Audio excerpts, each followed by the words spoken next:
Assalamualaikum warahmatullahi wabarakatuh. Nama saya Sri Wahyuningsi. Saya sebagai founder komunitas Banyu Bening, Sekolah Air Hujan Banyu Bening, dan Sanggar Banyu Bening yang berada di Dusun Tempur Sari, Sardono Harjo, Ngaglik, Sleman, Yogyakarta.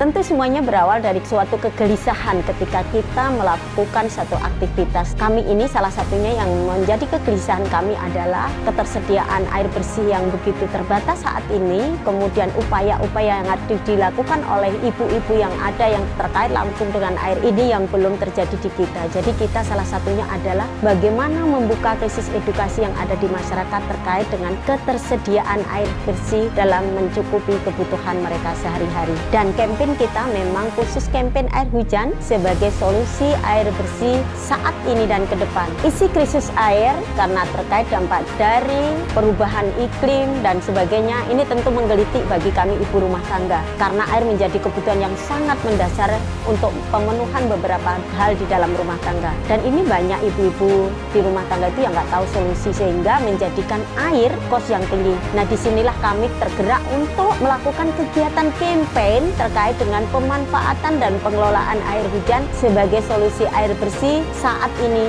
dan ke depan. Ketika kita bicara air tentunya langsung nih kita berhubungan dengan yang biasa ngelola di rumah. Nah, yang biasa ngelola di rumah ini tentunya ibu-ibu. Dan ketika air ini berbayar tentu akan berdampak yang signifikan nih. Ibu-ibu biasanya pusing kalau apa-apa harus beli. Nah, inilah salah satu upaya kita menyampaikan nih loh ada air gratis. Ini loh ada air yang melimpah dan tentunya nanti harapannya sangat berdampak pada ekonomi mereka. Di mana kos air yang mestinya untuk beli air ini bisa untuk menambah kegiatan yang lain untuk upaya di kesehatannya maupun upaya di pendidikannya ini penting. Karena kita air kebutuhan yang sangat mendasar ini belum banyak masyarakat berpikir fokus di situ menganggap ini hal biasa. Tapi ini sangat luar biasa ketika kita bicara tentang menyiapkan generasi emas dengan air yang berkualitas, dengan air yang tidak harus beli, sehingga nanti peningkatan ke pendidikan ini bisa lebih kita jangkau begitu. Kemudian tentu ketika bicara air berkualitas kita akan berbicara ke dampak dari kesehatannya. Yang melatar belakangi kegiatan kami adalah adanya isu krisis air terkait dengan air baik itu secara kualitas maupun secara kuantitas. Kita tahu bahwa di beberapa daerah sudah mulai dengan kelangkaan air bersih dan ini adalah salah satu cara kami untuk menyampaikan kepada masyarakat solusi yang mudah diakses oleh masyarakat dengan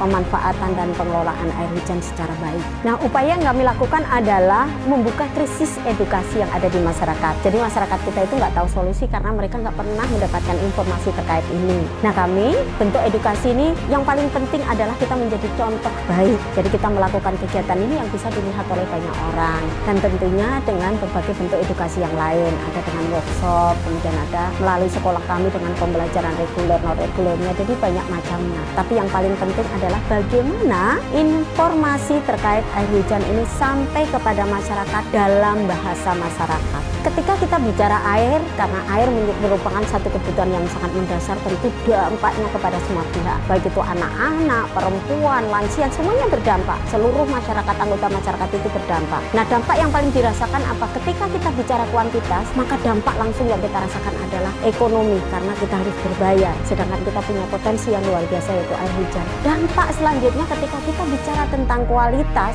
akan berdampak pada kesehatan kita. Tentu kita tahu ketika kita nggak sehat, pastinya juga tinggi. Maka dampak langsung adalah di ekonomi, kesehatan, juga di dampak sosial. Karena air juga memicu salah satu konflik-konflik sosial yang ada di masyarakat. Harapan kami, dampak yang paling nanti bisa dirasakan ketika kita mengelola dan memanfaatkan air hujan adalah bagaimana mengelola air hujan ini, memanfaatkan air hujan ini menjadi budaya kembali masyarakat kita Indonesia ini. Karena dulu leluhur kita, nenek moyang kita juga memanfaatkan hal yang sama. Perlu saat ini hanya kita kemas dan kita sampaikan dalam bahasa sekarang.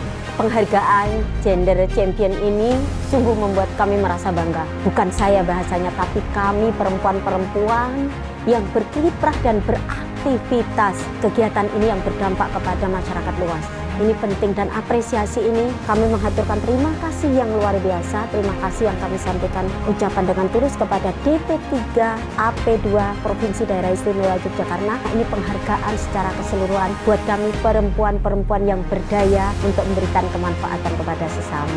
Harapan kami hanya minta diberi ruang biar bisa menunjukkan bahwa kami juga punya potensi, perempuan-perempuan Indonesia ini punya potensi untuk bisa berbuat yang memberikan kemanfaatan kepada sesama dan secara menyeluruh kepada masyarakat yang luas. Terima kasih kami ucapkan kepada DP3 AP2 Dinas Sosial Provinsi Daerah Istimewa Yogyakarta yang sudah memberikan penghargaan sebagai bentuk apresiasi apa yang kami lakukan. Tentu penghargaan ini bukan untuk kami semata, tapi untuk perempuan-perempuan Indonesia yang berjuang untuk lebih baik ke depan. Buat kami, kampanye air hujan ini tidak mudah, bukan berarti tidak mungkin. Ngombe banyu udan, ben ora edan.